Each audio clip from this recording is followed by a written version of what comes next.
Hi friends, मी Siddharth Borade easy learning चॅनलवर आपलं स्वागत करतो. मित्रांनो, आज आपण नातेसंबंध म्हणजे ब्लड रिलेशन याचा भाग 2 आपण आज बघणार आहोत. ठीक आहे, तर अतिशय महत्त्वाचा टॉपिक आहे. याचा भाग 1 अगोदर रिलीज झालेला आहे. आपला भाग 2 अतिशय महत्त्वाचा आहे. ठीक आहे, सुरुवात करूया. बघा, यामध्ये कशा प्रकारचे प्रश्न असतात. पुढील प्रश्नाचे उत्तर काढण्यासाठी कोणती माहिती पुरेशी आहे. माहिती पुरेशी आहे ते त्याबद्दल काही प्रश्न असतात त्या टाइपचे.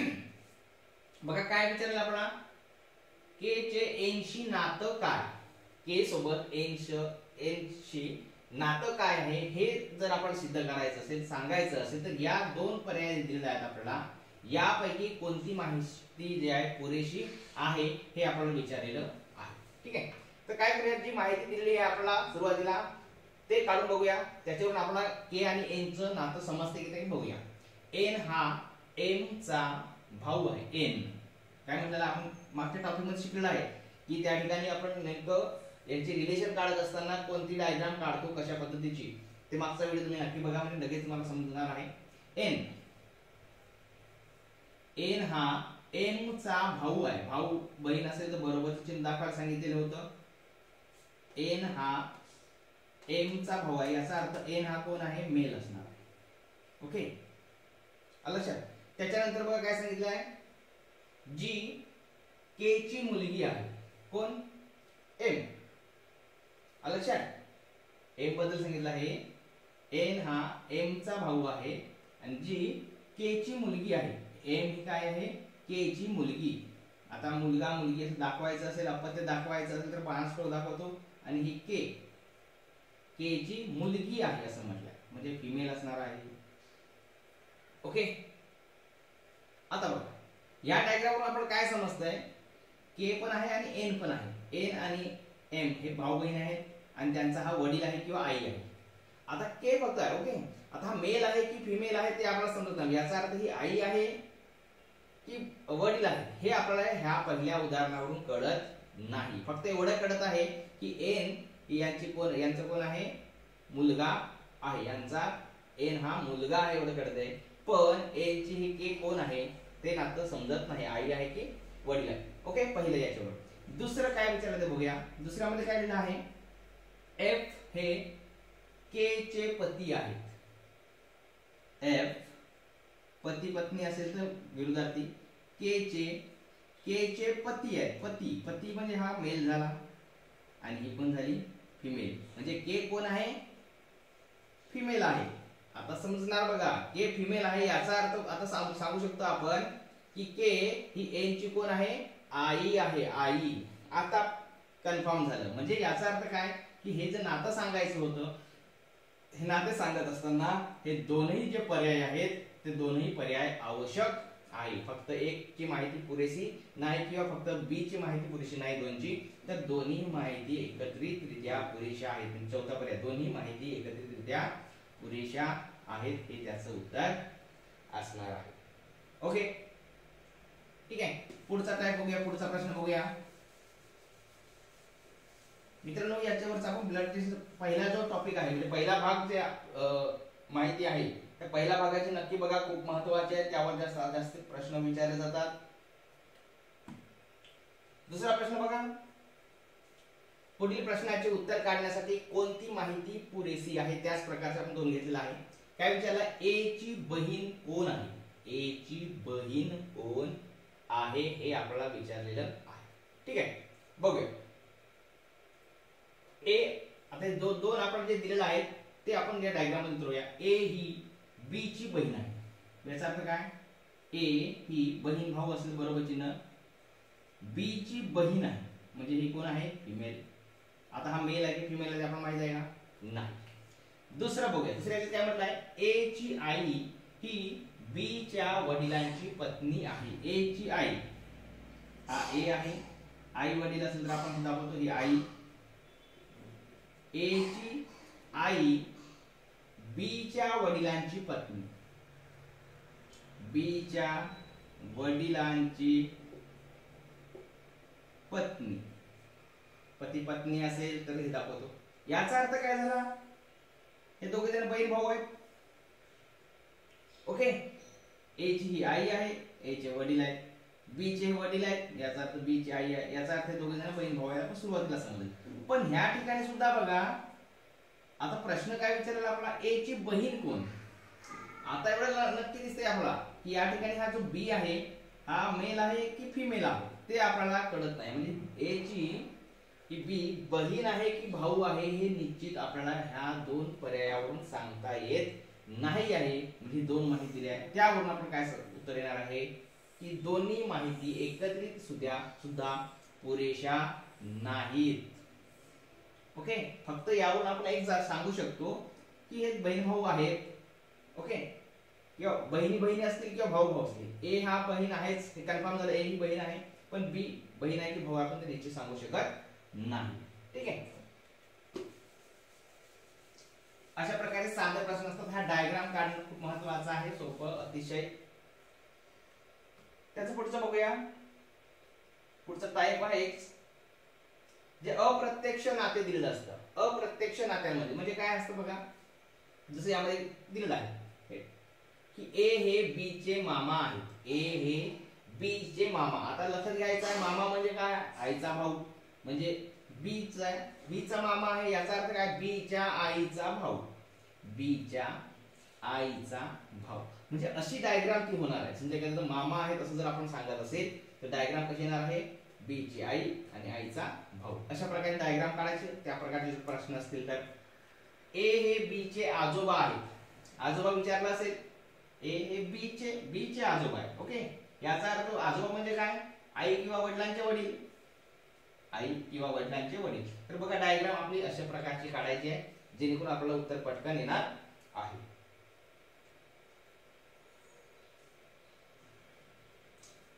पुन्हा एक बघूया यामध्ये, ए हा बी चा जावई आहे. आता जावई म्हणजे काय, तर मुलीचा नवरा. ओके, मुलीचा नवरा म्हणजे मुलीचा पती असेल तो काय असणार आहे, जावई. आता बघा जावई तर काय केलं आहे, ए हा बी चा जावई याचा अर्थ बी च्या मुलीचा नवरा म्हणजे पती आहे. मग हे असं लिहायचं. सासरे असतील तर ए हे बी चे सासरे आहेत. ए बी चे सासरे आहेत. बी चे सासरे म्हणजे काय, सासरा कोणाचा असतो होता, मग या ठिकाणी जोडीदार असणार म्हणजे नवरा किंवा पती किंवा पत्नी असणार आहे. ओके, त्यांचे जे वडील असतात, पती पत्नीचे जे वडील असतात ते कोण असतात, सासरे असतात. तर अशा प्रकारचं ते लिहायचं आहे. ठीक आहे, यावर प्रश्न बघूया आपण. बरं काय म्हटलंय, एका फोटो मधील महिलेकडे बोट दाखवून राजेश म्हणाला, तिच्या आजोबाची एकुलती एक मुलगी ही माझी बायको आहे. तर राजेशचे त्या महिलेशी नातं काय. काय बघा, कुणाकडे बोट दाखवला आहे, महिलेकडे बोट दाखवून राजेश म्हणाला आहे तिच्या आजोबाची म्हणजे कोणाच्या, त्या महिलेच्या. म्हणजे आपण एक महिला घेऊया, महिला आहे, महिलेच्या आजोबाची याचा अर्थ आजोबा म्हणजे कोण असणार आहे, इथे आई वडील कोणतरी असणार आहे. त्याच्यानंतर त्यांचे वडील म्हणजे आपले आजोबा.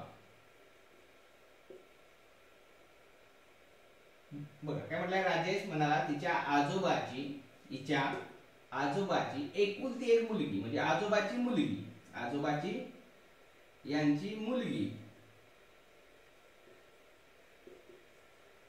ठीक आहे, लक्षात, त्या महिलेच्या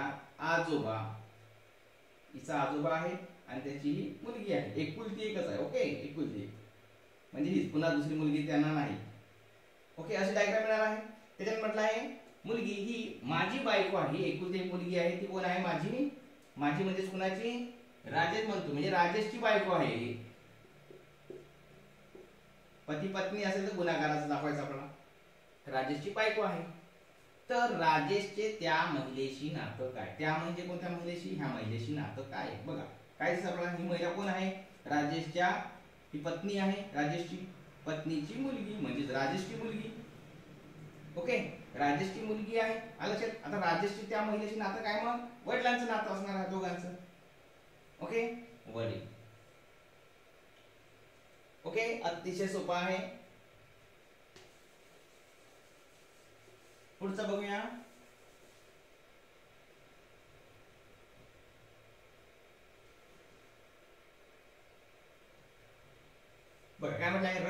रमेशचा परिचय करून देताना नीलम म्हणाली, त्याचे वडील माझ्या आजोबांचे एकमेव पुत्र आहेत, तर रमेशशी नीलमचे नाते काय? ठीक आहे, सुरुवात करायचं लेखनाला आपल्या. रमेशचा परिचय करून देताना म्हणाली नीलम, त्याचे म्हणजे कुणाचे? रमेशचे वडील. रमेश वडील दाखवायचं असेल अशा प्रकारे रमेशचे हे आहेत वडील. ओके, अपत्य दाखवायचं आहे, आई वडिलांशी सोबत लावायचं, बाणाचं टोक दाखवायचं आपल्याला. रमेशचे वडील माझ्या आजोबांचे, ओके, माझ्या आजोबांचे एकमेव पुत्र आहेत. तर आता माझ्या आजोबा म्हणजे कोणाचं नाव? नीलम सांगते या ठिकाणी. ओके, या ठिकाणी कोण सांगत आहे? नीलम या ठिकाणी सांगत आहे.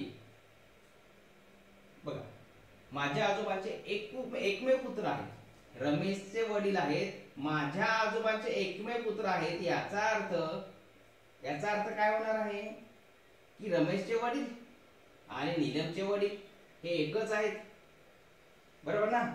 म्हणजेच नीलम आहे आणि रमेश हे कोण झाले? एकमेकाचे भाऊ बहीण असतील. आणि त्यांचे वडील म्हणजे आजोबा. आता बघा, परत एकदा आपण कन्फर्म करून घ्यायचं, बघायचं, नीट बघायचं काय सांगितलं आणि त्याचे वडील म्हणजे रमेशचे वडील माझ्या आजोबांचे एकुलते एक पुत्र आहेत. आलं लक्षात? बरोबर. याचा अर्थ नीलमचे वडील आणि रमेशचे वडील कोण आहेत? सारखेच आहेत. म्हणजे याचा अर्थ हे दोघे जण काय आहेत? भाऊ बहीण आहे. आता काय विचारलाय? रमेशशी नीलमचे नातं काय आहे? कोणतं नातं आहे त्यांचं? बहिणीचं नातं. आलं लक्षात? ठीक आहे, पुढचा प्रश्न बघूया. अतिशय सोपा आहे. हे एरो जर तुम्हाला एकदा देता आलं, नीट समजून घ्यायचं आहे. एरो जर देता आलं की सहज त्या प्रश्नांची उत्तर, कितीही मोठा प्रश्न असू द्या, सहज त्याचं उत्तर आपल्याला मिळणार आहे. पुढचा प्रश्न बघूया. एका महिलेची ओळख करताना एक व्यक्ती म्हणाला, हिच्या आईच्या पतीची बहीण माझ्या वडिलांची बहीण आहे, तर त्या व्यक्तीचे महिलेशी नातं काय? ओके, सुरुवात करायचं. महिलेची ओळख करून देताना एक व्यक्ती म्हणाला हिच्या म्हणजे कोणाच्या? ह्या महिलेच्या. म्हणजे महिला आपण सुरुवात करूया. महिला, एक महिला आहे. महिलेच्या आईच्या पतीची बहीण, आई महिलेची आई असणार आहे. या महिलेची आई वडील जर दाखवायचं, आपण अपत्य दाखवायचं असेल तर एरो वापरतो. ओके, महिलेच्या आईची पती म्हणजे गुणाकार चिन्ह दाखवतो पती. पतीची बहीण म्हणजे बरोबर चिन्ह दाखवतो. बहीण कुणीतरी असेल, ठीक आहे. याचा अर्थ बरोबर चिन्ह, याचा अर्थ बहीण भाऊ असतात. माझ्या वडिलांची बहीण आहे. आता माझ्या वडिलांची बहीण असं म्हटलेलं आहे. कोण म्हणतंय आपल्याला? असं एक व्यक्ती म्हणतंय, बरोबर आहे. म्हणजे मी म्हणाला, बघा, एक महिलेची ओळख करून देताना एक व्यक्ती म्हणा. एक व्यक्ती म्हणजे कोणा? जो ओळख करून देणारा व्यक्ती आहे ना, मी असेल, ठीक आहे. तो काय सांगतोय शेवटी की ती बहीण माझ्या वडिलांची बहीण आहे. म्हणजे इकडे तो व्यक्ती असणार आहे. समजा मी असेल, माझी इकडे वडील असतील, वडिलांची ती बहीण आहे असं सांगितलेलं आहे. माझ्या वडिलांची बहीण आहे. आता या ठिकाणी बघा, एक आपल्याला दिसतंय की वडील नेमकं कोणाचे निश्चित सांगता येत नाही. या ठिकाणी जर बघायला गेलं या डायग्राम मध्ये, तर आपल्याला काय दिसणार आहे? तर त्या व्यक्तीचे म्हणजे ह्या व्यक्ती आहे, ह्या महिलेशी काय नातं दिसतं? बघा, वडील, वडिलांची बहीण किंवा वडिलांचे वडील, वडिलांचा भाऊ. ओके, हा वडिलांचा हा भाऊ म्हणजे काका झाला. काकाची हे कोण आहे? महिला म्हणजे मुलगी आहे. काकाची मुलगी म्हणजे चुलत आहे त्या ठिकाणी. ओके, आता व्यक्तीचे नातं विचारलेलं आहे, तर काय होणार आहे? त्याचं चुलत भाऊ या ठिकाणी येणार आहे. ह्या डायग्राम जर बघायला गेलं, वडिलांचा भाऊ म्हणजे काका, काकाची मुलगी, हिच्यासोबत काय नातं असेल? त्याचं चुलत भावाचं. ओके, पण दुसऱ्या ठिकाणी दिसतंय, समजा ती व्यक्ती माझे वडील असं म्हटलेलं आहे त्या ठिकाणी, म्हणजेच हेच माझे वडील आहेत असं जर असेल, ते व्यक्ती जो बोललेला आहे, कारण स्पष्ट सांगितलेलं त्या वाक्यामध्ये नाही. जो व्यक्ती दिलेला आहे त्या व्यक्तीचा वडील हाच असेल आणि हा वडिलांचीही बहीण. मग ह्या वेळेस काय उत्तर दिसतं आपल्याला? यावेळेस असं दिसतं की ह्या दोघांमध्ये कोणता नाता असणार आहे? याचा वडील आणि ह्या महिलेचा वडील सारखाच. याचा अर्थ कोण आहेत? भाऊ झाला याचा. हा व्यक्ती या महिलेचा या ठिकाणी भाऊ होतोय.